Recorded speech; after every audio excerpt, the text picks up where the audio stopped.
Ya, kembali lagi bersama kami di Good Morning. Rekaman video tentang pertengkaran antara pengendara sepeda motor dan pejalan kaki viral di media sosial beberapa hari belakangan ya. Ya, kurangnya pemahaman warga tentang hak pejalan kaki, mental pengguna jalan dan juga ditambah kemacetan lalu lintas di Jakarta menyebabkan pelanggaran masih sering terjadi di trotoar.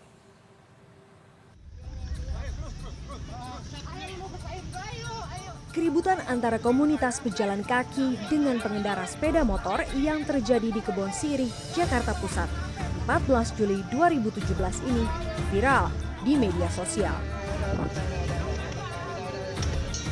Hingga 16 Juli, video yang diunggah ke YouTube ini sudah ditonton sebanyak lebih dari 49.000 kali. Pertengkaran ini terjadi setelah salah satu pengendara sepeda motor yang menerobos trotoar tidak terima ketika ditegur koalisi pejalan kaki. Sebenarnya hal seperti itu tidak perlu terjadi jika masing-masing pihak paham hak dan juga kewajibannya, baik sebagai pengendara sepeda motor dan juga pejalan kaki seperti yang diatur dalam Undang-Undang. Undang-Undang Nomor 22 Tahun 2009 menyebutkan secara jelas dan tegas bahwa trotoar merupakan fasilitas khusus pejalan kaki. Ketua Koalisi Pejalan Kaki, Alfred Sinaga, menyatakan minimnya sarana dan mental pengguna jalan menjadi faktor utama maraknya perampasan hak pejalan kaki. Kalau pemerintah memenuhi kebutuhan para pejalan kaki sebenarnya ada niat baiknya gitu ya. Tapi ini kan kita tidak bisa menunggu. 5 periode gubernur kita akan tunggu untuk membangun trotoar yang targetnya 2.600. Jadi itu kita akan menunggu, dan terlebih bagi teman-teman disabilitas yang memang harus mengakses jalur trotoar ini untuk mereka. Jadi semua harus disamaratakan fasilitas publik itu tanpa ada diskriminasi.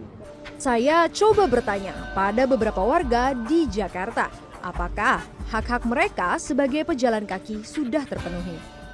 Kalau buat saya sendiri di Jakarta belum sih ya, karena masih banyak kendaraan-kendaraan seperti motor yang masuk ke trotoar, khususnya kan trotoar itu untuk pejalan kaki. Saya cuma berusaha, jangan menerapkan atau jangan menjadikan diri saya sendiri koruptor. Karena mengambil lahan pejalan kaki yaitu trotoar itu udah termasuk korupsi sebenarnya. Ya, kemacetan lalu lintas memang tidak bisa dijadikan alasan untuk menabrak peraturan. Tegaknya hukum menjadi penting demi terciptanya kenyamanan dan keamanan bagi pejalan kaki di trotoar. Nadia Laras, Jakarta. Ya, saya setuju bahwa ini juga masalah tentang penegakan hukum ya, sehingga pada akhirnya masyarakat yang harus turun sendiri untuk melakukan peneguran secara halus ya yang tadi kita sama-sama saksikan. Kalau ada penegakan hukum barangkali juga tidak akan sampai semudah itu para pengguna motor atau pedagang kaki lima berada di trotoar. Padahal hanya 6% saja loh trotoar yang bagus di Jakarta itu juga. Anda bisa melihat ya ada di daerah mana saja. Dan untuk itu sepanjang bulan Agustus ini Pemprov DKI Jakarta menggelar Bulan Tertib Trotoar. Lalu sejauh mana nih efektivitasnya? Kita sudah terhubung dengan Mumtazah Chatradiningrat dan juga kita akan pantau trotoar di Surabaya, ada Eka Rima di sana. Oke, yang pertama kita akan ke Mumtazah terlebih dahulu ya. Mumtazah, good morning Tazah, dan coba sekarang Anda ada di mana? Ceritakan kepada kami dan bagaimana Anda memantau tentang bulan trotoar ini ya buat para pejalan kaki, efektif atau tidak? Good morning Prabu dan juga Dahniar. Saat ini saya berada di Jalan Kota Kasablanka, tepatnya di salah satu titik di mana seringkali terjadi pelanggaran oleh para pengendara sepeda motor yang melalui jalan pedestrian ataupun trotoar begitu. Bisa dilihat memang tadi sebelumnya di sini ada sejumlah pengendara sepeda motor yang melakukan pelanggaran karena memang simpang menuju untuk menaiki jalan layang nontol Kasablanka Tanah Abang memang cukup padat, sehingga banyak para pengendara sepeda motor yang kemudian mengambil jalan pintas melalui trotoar di depan makam ini begitu. Bahkan salah satunya tadi Prabu dan juga Dahniar yang saya lihat adalah pengendara sepeda motornya adalah petugas Satpol PP sendiri ya. Sebenarnya harus menjadi salah satu orang yang meningkatkan kedisiplinan masyarakat dan juga menjadi contoh bagi para pengendara sepeda motor lainnya. Dan untuk mengetahui evaluasi sejauh ini sejak pertengahan Juli hingga hari ini bagaimana upaya pemerintah Provinsi DKI Jakarta dan juga dari Dirlantas Polda Metro Jaya dalam mengupayakan peningkatan kedisiplinan berlalu lintas dalam bulan tertib trotoar pada bulan Agustus ini, sudah bersama saya saat ini adalah Ketua dari Koalisi Pejalan Kaki, Bapak Alfred Sitoro. Selamat pagi, Bang Alfred. Ya, selamat pagi. Nah, sejauh ini dari pertengahan Juli hingga awal Agustus ini, bagaimana evaluasi yang Anda lihat dalam upaya peningkatan kedisiplinan para pengendara sepeda motor untuk tidak lagi menggunakan trotoar sebagai jalur pintas nih? Ya, ini baru awal-awal ya. Jadi evaluasi kami sebenarnya masih sangat jauh dari harapan, dan ini memang dibutuhkan semua sinergi kolaborasi antar seluruh instansi yang memang mengemban amanah undang-undang dan juga perda dan juga instruksi gubernur yang baru-baru ini dikeluarkan, bahwa instruksi gubernur terkait dengan bulan patuh trotoar dan bulan tertib trotoar. Jadi ini masih sangat jauh. Kita harapkan ini konsistensi ini bukan hanya 1 bulan, tapi juga bisa sampai bulan depan, bahkan sampai tahun depan. Gitu. Apa sebetulnya tantangan dari pemerintah Polda Metro Jaya untuk meningkatkan kedisiplinan ini, apa sebenarnya yang sulit nih? Ya, yang paling sulit adalah penegakan hukum ya. Itu yang paling sulit saya kira, karena memang ada keterbatasan petugas mungkin ya, dan juga yang lain adalah tidak adanya kurikulum berlalu lintas di Indonesia yang bisa dipakai di sekolah. Jadi masyarakat atau anak sekolah itu tidak ada pembelajaran moral untuk tertib berlalu lintas. Jadi kita sudah mengajarkan dari semenjak dini anak-anak untuk berkendara di atas trotoar. Padahal itu sangat salah sekali. Jadi ini yang memang kita coba kembangkan, sosialisasikan bahwa ini kita perlukan yang namanya kurikulum tertib berlalu lintas. Berarti kesadaran masyarakat moral terhadap hak para pejalan kaki ini yang kurang ya Mas Alfred ya. Lalu juga bagaimana Provinsi DKI Jakarta dengan adanya para pedagang yang berdagang di atas trotoar nih Bang. Menurut Abang sendiri bagaimana? Ya, sebenarnya itu ada di Perda Tibum ya, Perda Ketertiban Umum nomor 8 tahun 2007. Nah, disinilah amanah itu diemban oleh Satpol PP yang memang harus dikerjakan untuk penertiban dan mereka harus direlokasi. Dan saat ini Pemprov DKI Jakarta ada dualisme perizinan. Satu sisi UKM memberikan izin berdagang di atas trotoar, itu legal. Satu sisi instansi lain itu menertibkan. Nah, ini masih ada dualisme, dan Pak Jarod kami minta untuk memanggil seluruh SKPD-nya supaya ada klarifikasi terkait dengan pemberian izin bagi para pedagang secara legal. Karena itu sangat mengganggu, sangat mengkriminalisasi para pejalan kaki dan merenggut hak pejalan kaki. Terima kasih banyak Sama-sama. Bang Alfred untuk waktunya. Dan memang dalam bulan ketertiban penggunaan trotoar pada bulan ini memang sudah ada kurang lebih 9.000 para pengguna kendaraan roda 2 ataupun sepeda motor yang telah diberikan tilang begitu karena adanya pelanggaran baik melawan arus ataupun juga menggunakan trotoar. Dan diharapkan bahwa memang dengan adanya bulan peningkatan kedisiplinan ini lebih banyak lagi orang yang akan lebih disiplin. Kalau Anda lihat memang saat ini ada yang sedang melanggar. Dan memang terlihat masih cukup kurang sekali, padahal di sana sudah ada penjagaan dari pihak kepolisian di Lantas Polda Metro Jaya, Dahniar dan juga Prabu.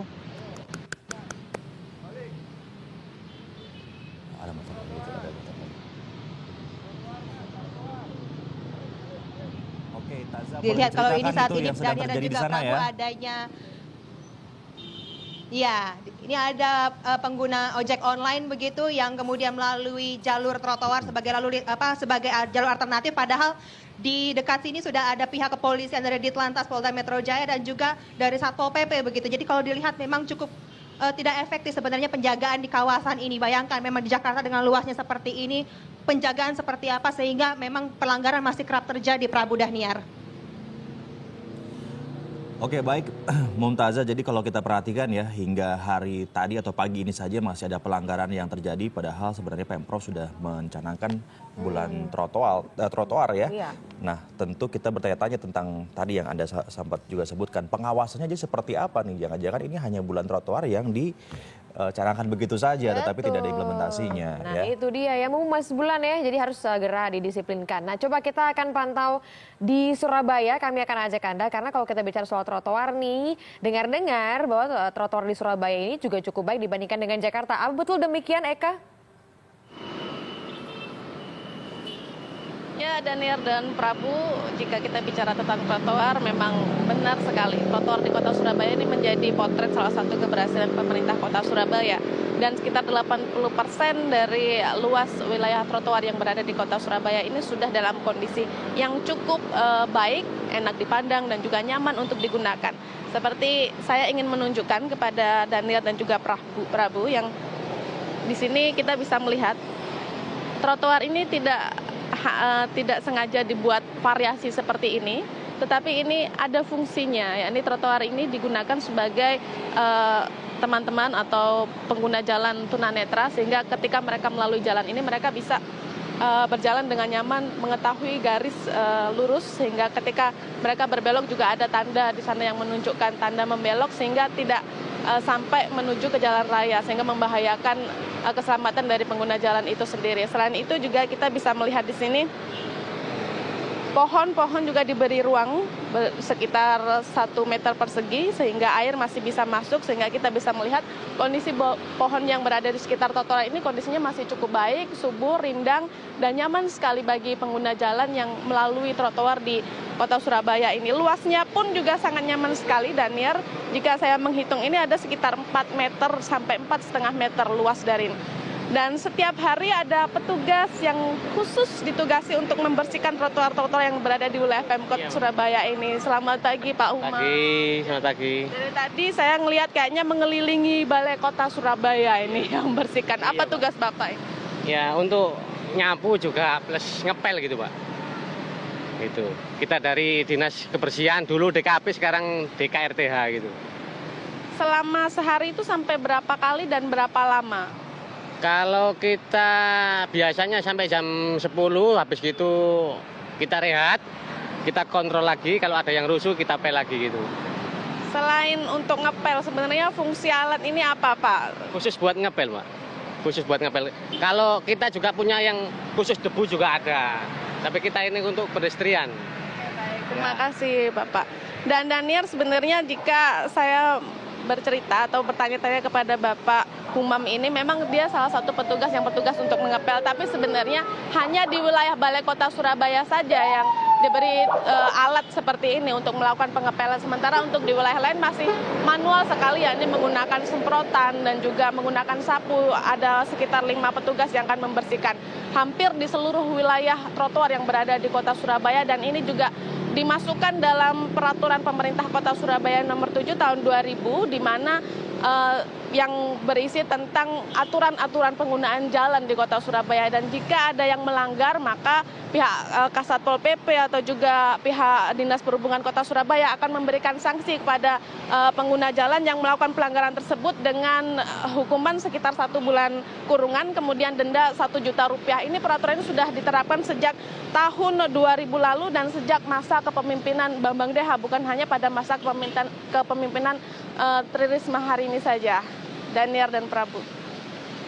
Eka Risma, terima kasih atas informasi dari Surabaya tadi yang memperlihatkan bagaimana kondisi trotoar yang ada di kota Surabaya, dan juga sebelumnya ada Mumtazah Catra Diningrat yang sepertinya masih memantau sibuknya di trotoar di Jakarta. Iya, kalau trotoar seperti itu saya yakin banyak juga pengguna jalan ataupun warga di Jakarta yang memilih untuk berjalan kaki saja, tidak menggunakan kendaraan, yang pasti nantinya berimbas dengan berkurangnya kemacetan di Jakarta.